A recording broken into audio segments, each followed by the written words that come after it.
Mean राशि के जातक, जो कि राशि चक्र की अंतिम राशि है और जिसके स्वामी बृहस्पति हैं, वो बृहस्पति के समान ज्ञानवान, विशाल हृदय और अपने व्यक्तित्व में और अपने विचारों में बहुत बड़ा फैलाव, दूरदृष्टि, वसुधैव कुटुंबकम लिए होते हैं। क्योंकि मीन राशि राशि चक्र की अंतिम राशि है, तो इन लोगों का ये एक प्रण होता है कि जिस काम को शुरू करेंगे उसको अंत तक पहुंचाएंगे, उसे कंप्लीट करते हैं। कभी भी कोई काम बीच में अधूरा नहीं छोड़ते, चाहे उसके लिए कितना भी परिश्रम करना पड़े, कितना भी इंतजार करना पड़े और कितनी भी धैर्य के साथ परीक्षा देनी पड़े। जल तत्व की राशि है ये, इसलिए बहुत गहन विचार, लगातार मंथन इनके दिमाग में, इनके आत्मा में, इनके मन में हमेशा चलता रहता है। नमस्कार, स्वागत है आपका दीपा ज्योतिष में और स्वागत है मेरे चैनल 21st सेंचुरी मॉम में। आज बात करेंगे कैसा रहेगा मई का महीना मीन राशि के जातकों के लिए। हम प्रथम भाव से शुरू कर अच्छा, आप मेरे चैनल पर अगर नए हैं तो इसको सब्सक्राइब कर दीजिए, वीडियो पसंद आएगा तो लाइक और शेयर कर दीजिएगा और घंटी वाला बटन जरूर दबा दीजिएगा ताकि मेरे सारे वीडियोस आपको मिलते रहें और उसकी सूचना तुरंत आपको मिल जाए। शुरू करते हैं पहले घर से। मीन राशि है आपके प्रथम भाव में, जिसके स्वामी बृहस्पति हैं और चतुर्थ भाव में बैठे हैं। जब लग्न का स्वामी केंद्र में ही बैठा हो तो इससे अच्छी स्थिति हो ही नहीं सकती। चतुर्थ भाव काल पुरुष का हृदय स्थान है, आपका भी हृदय है। प्रथम भाव का स्वामी जब यहाँ बैठा होगा तो सबसे पहली बात है हृदय में पवित्रता, हृदय में आध्यात्मिकता, हृदय में फैलाव। चौथा घर हमारा पेरेंटल लैंड है, भूमि भवन वाहन है, बड़ा घर, बड़ी भूमि, बड़ा वाहन। क्यों? क्योंकि बृहस्पति विशालता को दिखाते हैं, बड़ेपन को दिखाते हैं, फैलाव को दिखाते हैं। शनि 17 तारीख तक उत्तर भाद्रपद में है आपके प्रथम भाव में, उसके बाद रेवती में आ जाएंगे और 11 तारीख तक यहाँ मंगल हैं, मित्र राशि में है। शनि जब तक प्रथम भाव में रहेंगे तब तक चीजों में डिले देंगे, पहली बात। दूसरी बात, आपको दूरदर्शिता देंगे। तीसरी बात, बहुत गहन सोच विचार देंगे। चौथी बात, बहुत प्रैक्टिकलिटी देंगे। 17 तारीख तक उत्तर भाद्रपद में है, फिर रेवती में आ जाएंगे। रेवती नक्षत्र श्रृंखला का अंतिम नक्षत्र है। अब अंतिम राशि है मीन, है ना। अंतिम ग्रह है शनि और अंतिम नक्षत्र है रेवती। ये एक बहुत सुंदर कॉम्बिनेशन है। शनि अंतिम राशि में बैठे हैं और अब अंतिम नक्षत्र में जाएंगे। किसी बहुत बड़े काम का कंप्लीशन, अंत, एक शुभ अंत, बुरा अंत नहीं। किसी चीज की समाप्ति, एक युग की समाप्ति, एक काल की समाप्ति, एक कर्म की समाप्ति। किसी चीज को जब जिसके लिए आप बहुत समय से प्रयत्न कर रहे थे, जब तक अभी शनि रेवती में रहेंगे तब तक कंप्लीशन कर देंगे उसका। किसी भी कारण से वो काम रुका हुआ था, चाहे आपका फैमिली लाइफ से रिलेटेड है, करियर से रिलेटेड है, पर्सनल लाइफ से रिलेटेड है, बच्चों से रिलेटेड है, जिससे भी रिलेटेड था, रुका हुआ था, एक काम कंप्लीट नहीं हो रहा था, अब वो कंप्लीशन की तरफ जाएगा। एक बात। दूसरी बात, मंगल यहाँ पर 11 तारीख तक है। एज सच शनि और मंगल का जो कॉम्बिनेशन है उसको बहुत अच्छा नहीं मानते, मगर इसका एक पॉजिटिव एस्पेक्ट है। मेरे पिता ही मेरे गुरु थे, उन्हीं से मैंने एस्ट्रोलॉजी सीखी। वो इस कॉम्बिनेशन के बारे में एक बात बताते थे, वो मैं आपको भी बताऊंगी। उसके पहले बात करते हैं मंगल की। मंगल क्या है? मंगल एनर्जी है, मंगल सेनापति है, मंगल अग्नि तत्व है। अब क्या है, शनि एकदम ठंडा ग्रह, बूढ़ा, मंगल यंग, दोनों की एनर्जीज अलग हैं। शनि ठंडा, मंगल गर्म। तो क्या होगा, एक कॉन्फ्लिक्ट ऑफ थॉट्स आपके मन में रहेगा। प्रथम भाव कौन है? हम खुद हैं। लग्न का मतलब हमारा शरीर, सिर के बाल से लेकर के और पैर के नाखून तक जो हमारा ये शरीर है, मन भी इसी में है, आत्मा भी इसी में है, दिमाग भी इसी में है, हाथ पैर भी इसी में है। कॉन्फ्लिक्ट, वृद्धों और युवाओं के बीच, घर में जो बूढ़े हैं और जो बच्चे हैं, जो यंग ब्लड है, उसके बीच एक कॉन्फ्लिक्ट, आपके माइंड में कॉन्फ्लिक्ट कि इस काम के लिए इंतजार करें या तुरंत कर दें। इंतजार शनि, तुरंत मंगल। लेकिन इसका एक पॉजिटिव एस्पेक्ट है, बहुत पॉजिटिव एस्पेक्ट मेरे पिता बताते थे। वो कहते थे कि जितने भी प्लैनेट्स के कॉम्बिनेशन है ना, उनमें से सभी के लगभग जितने एस्पेक्ट्स नेगेटिव हैं उतने ही पॉजिटिव भी हैं। शनि और मंगल की युति जब कहीं होती है तो ऐसा मान के चलिए, मंगल सेनापति है, अपने सारे अस्त्र शस्त्र लेकर के, अपनी सारी फौज को लेकर के, यंग ब्लड को लेकर बॉर्डर पर डटा हुआ है। उसे सलाह कौन दे रहा है? शनि, सबसे बूढ़ा कोई जनरल जिसके पास हजारों युद्धों का अनुभव है, उसकी सलाह से ये सेनापति जब काम करेगा तो जानते हैं क्या होगा? विजय निश्चित है, क्योंकि एक्सपीरियंस बूढ़े का, ताकत जवान की। तो मंगल और शनि की युति हमेशा बुरी नहीं होती है। इसका ये एक पॉजिटिव एस्पेक्ट है। जो लोग एस्ट्रोलॉजी सीख रहे हैं, बहुत सारे लोग आप में से मुझे रिक्वेस्ट भेजते हैं कि आप प्लीज पढ़ाइए। क्लासेस ले पाना या पढ़ाना मेरे लिए संभव नहीं है, लेकिन हर वीडियो में मैं कुछ ना कुछ सूत्र देती हूँ। अगर आप इंटरेस्टेड हैं एस्ट्रोलॉजी में तो उनको नोट डाउन करते जाइए, आपके पास एक अच्छा खासा कलेक्शन हो जाएगा। अच्छा, आप लोगों से एक रिक्वेस्ट है, आप लोग, मैं हमेशा मेरे वीडियोस में एक नंबर देती हूँ, उस नंबर पर आप प्लीज फोन करने के बजाय मैसेज कीजिए, क्योंकि उतने सारे फोन कॉल्स रिसीव कर पाना मेरी टीम के लिए संभव नहीं होता है। आप में से बहुत सारे लोगों के कॉल्स अनआंसर्ड जाते हैं, हमें भी बुरा लगता है और आपको भी बुरा लगता होगा। तो प्लीज आप व्हाट्सएप मैसेज कीजिए, आप हर हालत में मुझ तक पहुंच पाएंगे और आपके सभी सवालों के जवाब दिए जाएंगे। बस कॉल्स अवॉइड कीजिए और मैसेज कीजिए। बात करते हैं दूसरे घर की। तो सूर्य उच्च के हैं यहाँ 15 तारीख तक और मंगल अपनी ही राशि में, स्वराशि मेष में है 11 तारीख से। बुध यहाँ 14 तारीख तक है।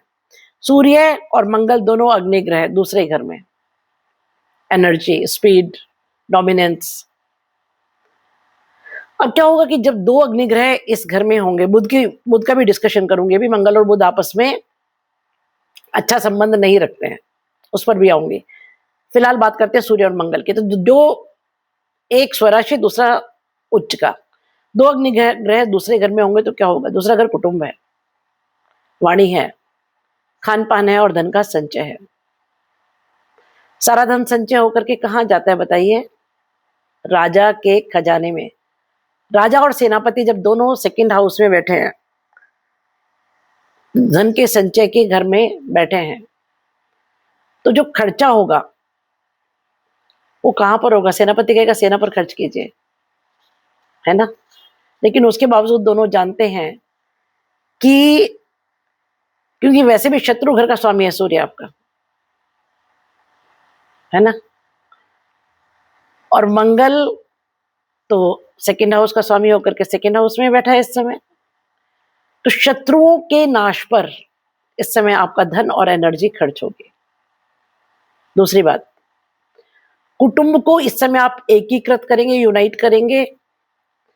आप कुटुंब के हेड की तरह बिहेव करेंगे, अपनी शक्ति का प्रदर्शन करेंगे और घर के सभी लोगों को अपनी कमांड से एक करेंगे, एकजुट करेंगे। और सिर्फ इतना ही नहीं, जो आपकी बात नहीं मानेगा ना इस समय, आप उससे ताकत से, डंडे से, गुस्से से, कठोर शब्दों से अपनी बात मनवाएंगे। लेकिन कुछ भी करके, मंगल किसका लीडर है? सेना का। दूसरा घर कुटुंब है, कुटुंब की जो सेना है, कुटुंब के जो लोग हैं, उनको यूनाइट करेंगे दोनों राजा और सेनापति मिलकर। तो एक अच्छी बात है, कुटुंब में यूनिटी होगी। थोड़ा बहुत लड़ाई झगड़ा हो सकता है, क्योंकि सूर्य यानी राजा जब सबको डांटेगा, पिताजी, तो डांट खाना किसको अच्छा लगता है? थोड़े मतभेद होंगे, थोड़ा बहुत लड़ाई झगड़ा होगा, लेकिन अंत में आप परिवार को यूनाइट कर पाएंगे और जो कुछ होगा वो परिवार के हित के लिए होगा। 11 तारीख से 14 तारीख तक जब मंगल और बुध की युति हो, ये एक अच्छी चीज नहीं है, वो मैं समझा देती हूँ क्यों नहीं है। बुध वाणी का कारक है और मंगल सेनापति है। बुध बनिया है, मंगल फौजी है। कैसे बनेगी? दोनों में नहीं बनेगी, दोनों में शत्रु भाव है। तो ये 11 से 14 तक का जो समय है, 4 दिन अपनी वाणी पर नियंत्रण रखिएगा, खर्चों पर भी नियंत्रण रखिएगा, क्योंकि वाणी और खर्चे ये दोनों अगर ये 4 दिन आपने संभाल ली तो बाकी सब कुछ अच्छा निकल जाएगा। केतु की यहाँ नवम दृष्टि है, तो थोड़ा सा अलगाव, थोड़ा सा छिटकना परिवारजनों का और धन का तो होगा, वो तो निश्चित है। बात करें तीसरे घर की, यहाँ वृष राशि है जिसका स्वामी शुक्र शुरू में आधे महीने अपनी ही राशि में तीसरे ही घर में बैठा है, बाद में चतुर्थ भाव में दिग्बली बैठा है, दोनों जगह बहुत अच्छी स्थिति में है।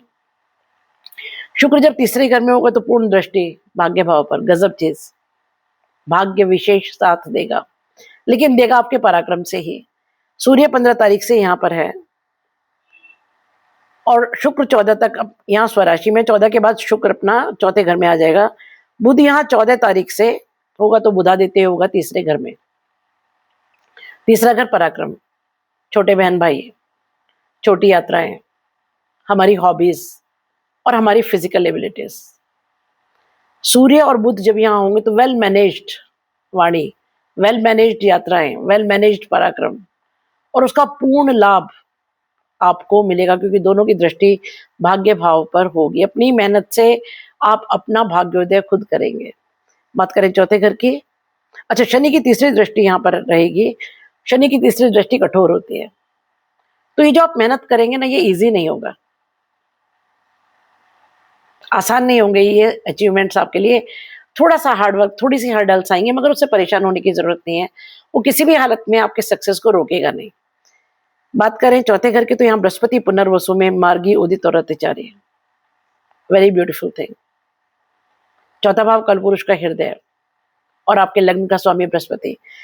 14 तारीख से जब शुक्र भी यहाँ आ जाएंगे, शुक्र यहाँ दिग्बली, 2 गुरु एक साथ चौथे घर में। चौथा घर सुख, हृदय, माता, भूमि, भवन, वाहन, पब्लिक और पब्लिक डीलिंग, राजनेताओं के लिए ये समय बहुत अच्छा है। अपनी मर्जी से जनता को अपने दिमाग से, अपनी इच्छा के अनुसार इस समय जनता के बहुत बड़े ग्रुप को राजनेता मूव कर पाएंगे। आप लोगों के लिए ये समय बहुत बहुत बहुत ज्यादा अच्छा है, क्योंकि 2 गुरु जब एक साथ, हालांकि कहने को शत्रु हैं, लेकिन जब एक साथ आते हैं या एक साथ दृष्टि संबंध बनाते हैं, तो जिस घर को देखते हैं या जिस घर में बैठते हैं उस घर को पूर्ण उत्थान देते हैं, उस घर को उठा देते हैं, उस घर को बहुत लाभ देते हैं। चौथा घर, जैसे कि मैंने बताया, इन सब चीजों का कारक है। माता के जीवन में कुछ अच्छा होगा, कोई भूमि खरीदेंगे, भवन खरीदेंगे, वाहन खरीदेंगे, बड़ा सब कुछ, बड़ा घर, बड़ी भूमि, बड़ा वाहन, सब कुछ बड़ा। साथ साथ बड़ी समझदारी से आप किसी विपरीत परिस्थिति से निकलेंगे। यह राहु की पंचम दृष्टि है, तो कुछ घटनाएं अचानक होंगी। बृहस्पति पुनर्वसु में है, री एस्टेब्लिशमेंट, उदित हैं, अतिचारी हैं, ओवर स्पीड में हैं, आपके पेरेंटल प्लेस पर कुछ करने की जल्दी में है, कुछ बहुत अच्छा, कोई एक शुभ बदलाव, एक क्या एक से ज्यादा भी हो सकते हैं, कोई शुभ बदलाव, पुनर्वसु, फिर से बसना, नवीनीकरण, किसी चीज का रिन्यूएशन। साथ में शुक्र, शुक्र वैभव है, धन है, संपदा है, प्रेम है, सौंदर्य है। जो लोग बिजनेस में हैं, स्पेशली जो लोग मॉडलिंग में है, फिल्म लाइन में है, या सौंदर्य प्रसाधनों का कुछ, या कपड़ों का या गहनों का कोई बिजनेस करते हैं, या वाइट थिंग्स का बिजनेस करते हैं, उनके लिए ये समय बहुत अच्छा है। कारण बृहस्पति और शुक्र दोनों की पूर्ण दृष्टि कर्म स्थान पर 10वें घर पर है, तो वर्क प्लेस पर कोई बहुत बड़ा अपलिफ्टमेंट, कोई बहुत बड़ा उत्थान, कोई बहुत बड़े अचीवमेंट्स इस समय होंगे। बात करें 5वें घर की, तो यहाँ पर कर्क राशि है जिसका स्वामी चंद्रमा है और यहाँ मंगल की चतुर्थ दृष्टि है। 5वां घर हमारा प्रेम है, हमारी संतान है, विद्या है, बुद्धि है, पूर्व जन्म है और हमारा ज्ञान, एजुकेशन है। तो अपनी ही मेहनत से, मंगल की चतुर्थ दृष्टि, पोजेशन, अपनी मेहनत से आप प्रेम संबंधों को सुधार पाएंगे, कोई बहुत इंडिपेंडेंट डिसीजन लेंगे, संतान के मसले में, प्रेम संबंधों के मसले में पूर्व जन्म के पुण्य इस समय पूरा साथ देंगे, और जीवन में कोई बहुत बड़ा बदलाव। देखिए कई सारे घर दिखा रहे हैं, मेरे पिताजी कहते थे कि जब कोई एक घर कुंडली में कोई एक चीज दिखा रहा है तो ध्यान से देखो, बाकी घर भी वही दिखा रहे हैं। जो कुछ चतुर्थ भाव दिखा रहा है, पंचम भाव भी वही दिखा रहा है, एक शुभ बदलाव। छठे घर की बात करें तो यहाँ केतु मघा में है, राहु की यहाँ 7वीं दृष्टि है। सिंह राशि में राहु या केतु हो तो ग्रहण दोष होता है, केतु सिंह राशि में है तो ग्रहण दोष है। लेकिन छठा घर रोग ऋण और शत्रु है, यहाँ किसी क्रूर ग्रह का होना शुभ होता है। बॉर्डर पर AK-47 जो लेकर के गया है वही सरवाइव करेगा। तो क्योंकि 6, 8 और 12 कुंडली के बुरे घर हैं, क्रूर स्थान है, इसीलिए यहाँ क्रूर ग्रह अच्छा फल देते हैं। रोग से, ऋण से और शत्रु से छुटकारा, ये हमारी दिनचर्या का भी घर है। मघा नक्षत्र में केतु, मघा पितृ कृपा को दिखाता है, तो पितृ कृपा से ये नौकरी का भी घर है। कोई नया जॉब में चेंज, प्रमोशन, ट्रांसफर, या फिर आपकी दिनचर्या में कुछ बहुत अच्छा है, या पितृ कृपा से किसी रोग से छुटकारा, ऋण से छुटकारा, शत्रु से छुटकारा होगा। बात करें 7वें घर की, तो यहाँ कन्या राशि है जिसका स्वामी बुध अच्छी स्थिति में है जब सूर्य के साथ है दोनों जगह। सिर्फ 4 दिन जब वो मंगल के साथ है थोड़ी सी वो अच्छी स्थिति नहीं है, बाकी सूर्य के साथ दोनों जगह अच्छी स्थिति में है। तो 7वां घर आपका वैवाहिक जीवन बहुत अच्छा चलेगा। यहाँ शनि की 7वीं और मंगल की दृष्टि है। वैवाहिक जीवन में, बिजनेस पार्टनरशिप में अच्छी प्रोग्रेस, अच्छे संबंध होंगे। थोड़ी सी वैचारिक मतभेद की स्थिति आ सकती है, क्योंकि शनि और मंगल, मैंने कहा ना, एक बूढ़ा और एक जवान, एक एक्सपीरियंस्ड, एक कहता है धीमे धीमे आराम से काम करो, दूसरा कहता है नहीं फटाफट कर दो, क्योंकि मंगल स्पीड, मंगल एनर्जी, और शनि शनै। तो कुछ चीजों को लेकर के एक कॉन्फ्लिक्ट हो सकता है।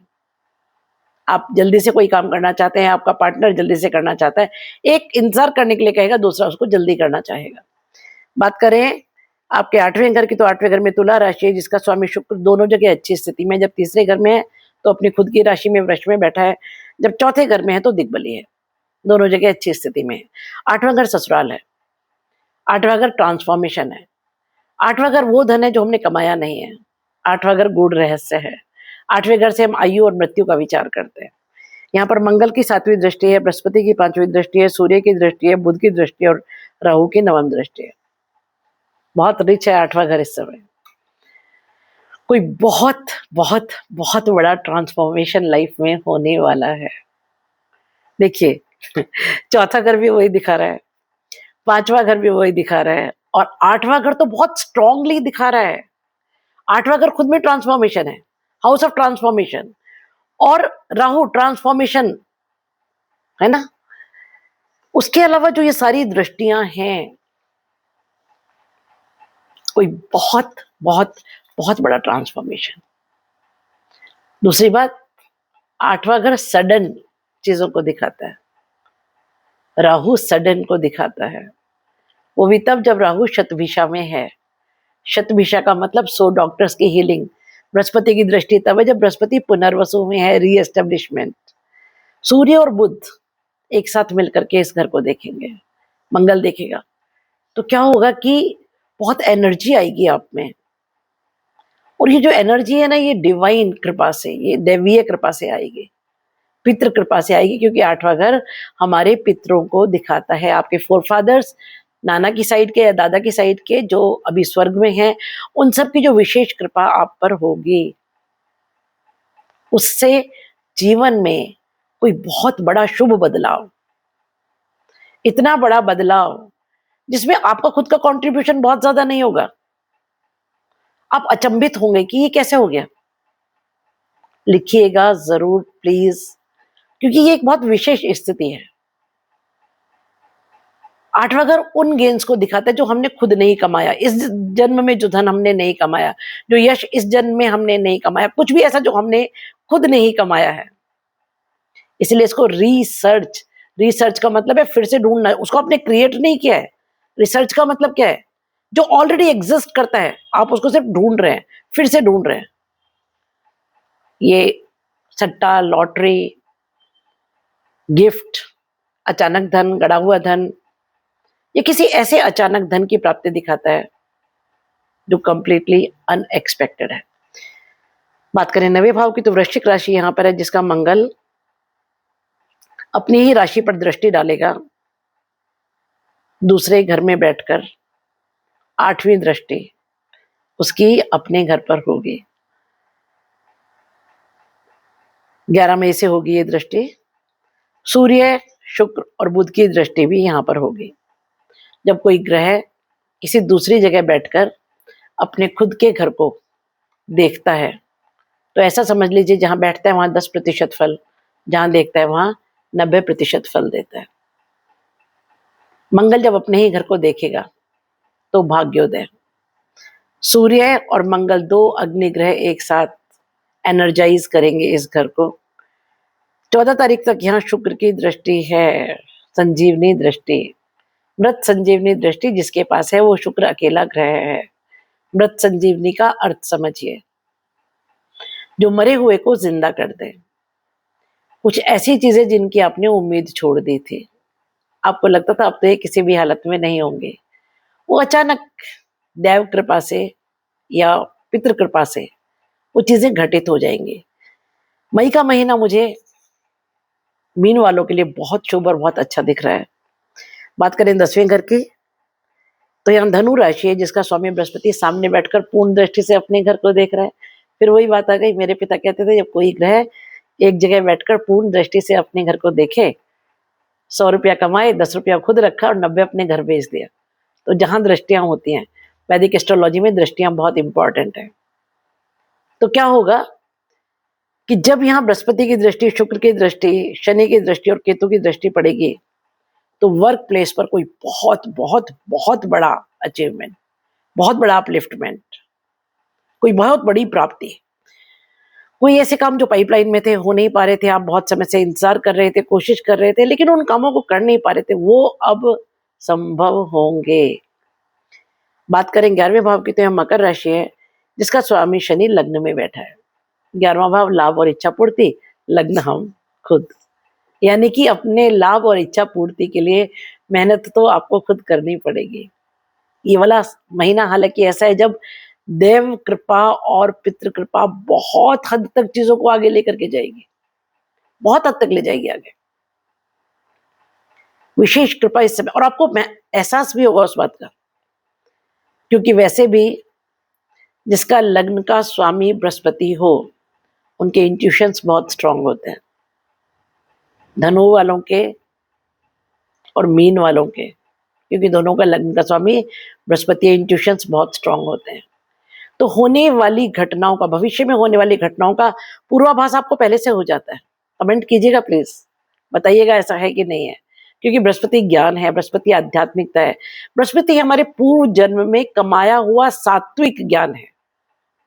और जब वो लग्न में आएगा तो कहाँ आएगा? लग्न में ही तो दिमाग है, लग्न में ही तो दिल है। इस दिल और दिमाग पर छाया रहेगा वो सात्विक ज्ञान, तो आपको इंट्यूशंस बहुत स्ट्रांग होंगे। बात करें आपके 12वें घर की तो बृहस्पति की नवम दृष्टि आपके 12वें भाव पर है और केतु की 7वीं दृष्टि आपके 12वें भाव पर है, और यहाँ राहु शतभिषा में है। राहु विदेशियों को दिखाते हैं, राहु दूसरी भाषा, दूसरे धर्म के लोगों को दिखाते हैं, अनकन्वेंशनल चीजों को दिखाते हैं, राहु फैलाव को दिखाते हैं। राहु धुआं है जिसकी कोई सीमाएं नहीं है, और 12वां भाव एग्जिट है जिसकी कोई सीमाएं नहीं है। राहु जब 12वें भाव में बैठा हो असीम फैलाव, असीम इच्छाएं, unlimited desires, unrestricted thought process. यहां जब बृहस्पति की दृष्टि होगी, इस समय राहु और बृहस्पति का दृष्टि संबंध बन रहा है जो एक बहुत बड़ा बैलेंस क्रिएट करेगा सृष्टि में। राहु छल कपट, अनलिमिटेड डिजायर्स, और बृहस्पति सात्विकता। देखिए, जो हमारा ब्रह्मांड है ना, वो सतोगुण, तमोगुण और रजोगुण तीनों से बना है। कल्पना कीजिए कि रात होनी बंद हो जाए, क्या हालत हो जाएगा आपका। तो जो भी ये नेगेटिव प्लैनेट्स कह लीजिए आप, क्रूर ग्रह कह लीजिए आप, राहु है, केतु है, शनि है, इन सब का होना जरूरी है। इनके बिना सृष्टि का बैलेंस नहीं रहेगा। तो जब राहु और बृहस्पति दृष्टि संबंध बनाएंगे एक दूसरे के साथ, 12वां घर विदेश, 12वां घर कोर्ट कचहरी, इंपोर्ट एक्सपोर्ट, मल्टीनेशनल कंपनीज, दूसरी भाषा, दूसरे धर्म के लोग, तो वहां से विशेष विशेष विशेष लाभ आपको होगा। और सिर्फ इतना ही नहीं है, चीजें बैलेंस्ड रहेंगी, कुछ भी अनलिमिटेड अनएक्सपेक्टेड नहीं जाएगा, बियॉन्ड लिमिट्स नहीं जाएगा, बाउंड्रीज क्रॉस नहीं करेंगे, ये सबसे अच्छी बात है। ये है मेरी प्रेडिक्शंस इस महीने के बारे में। कुछ रेमेडीज मैं आपको बताती हूँ। जब तक शनि प्रथम भाव में है तब तक सुंदरकांड या हनुमान चालीसा कीजिए। अगर हो सके तो दशरथ कृत शनि स्तोत्र कीजिए। उसके अलावा मीन राशि वालों को पूरा जीवन केले का पेड़ लगा करके उसको जल देना चाहिए, क्योंकि राशि का स्वामी बृहस्पति है। बृहस्पति और ज्यादा मजबूत होगा, आपका लग्न और ज्यादा मजबूत होगा, शरीर मजबूत होगा, मन मजबूत होगा, आत्मा मजबूत होगी, दिमाग मजबूत होगा, आपकी ओवरऑल प्रोग्रेस मजबूत होगी। तीसरी बात, सूर्य को जल दीजिए हमेशा। सूर्य राजा है और बृहस्पति देव गुरु है। आपको सरकार से, पिता से लाभ होगा, आत्मिक सुख रहेगा, क्योंकि सूर्य आत्मा का कारक है। मेरी एक छोटी सी रिक्वेस्ट है, मैं बहुत रिसर्च के बाद वीडियोस बनाती हूँ। मैंने जिन पौराणिक ग्रंथों का अध्ययन किया, उसके अलावा मेरे पिता से, क्योंकि मैंने एस्ट्रोलॉजी सीखी, तो जो भी ज्ञान व्यवहारिक उन्होंने मुझे दिया एस्ट्रोलॉजी के बारे में, अपनी सारी रिसर्च उन्होंने मुझे सौंपी, उसे आप लोगों तक पहुंचाने की कोशिश करती हूँ। पर मेरे पिता कहते थे कि जिस दिन तुमने ऐसा मान लिया कि तुम पूर्ण ज्ञानी हो, उस दिन तुम सीखना बंद कर दोगे, और वो अंतिम दिन होगा तुम्हारे ज्ञान का। तो ऐसा मैं कभी ना जानती हूँ, ना मानती हूँ, अंतिम क्षण तक नहीं मानूंगी कि मैं पूर्ण ज्ञानी हूँ और नहीं हूँ। तो जो भी अल्प ज्ञान मुझे है, उसके अनुसार जो भी प्रेडिक्शंस मैं करती हूँ, उसके बारे में आपकी जो भी राय है, आपको सही लगा, गलत लगा, आप पर एप्लीकेबल है, नहीं है, जैसा भी आपको लगा बताइए ज़रूर, कमेंट ज़रूर कीजिए। आपके कमेंट मेरे लिए रिसर्च का काम करते हैं। हर कमेंट से मुझे पता लगता है कि मैंने जो कैलकुलेशन, क्योंकि हम सब मैथमेटिशियंस हैं, जितने भी एस्ट्रोलॉजर्स हैं, जो फॉर्मूलाज हमारे ऋषियों ने दिए उन्हें हम अप्लाई करके देखते हैं गोचर के अनुसार इस हॉरोस्कोप पर। तो कितना सही कितना गलत मैं बता पाई, ये तो आप ही बता पाएंगे। तो कमेंट ज़रूर कीजिए, जो भी लगा, जैसा भी लगा, सच बोलिए। मेरी झूठी तारीफ के लिए मैं कभी नहीं कहती हूँ, वास्तव में जैसा लगता है, लेकिन लिखिए ज़रूर। हम एक वीडियो बनाने में घंटों लगते हैं, उसे पोस्ट करने में घंटों लगते हैं, आपको 1 मिनट लगता है एक कमेंट लिखने में। तो please write, stay happy, stay blessed.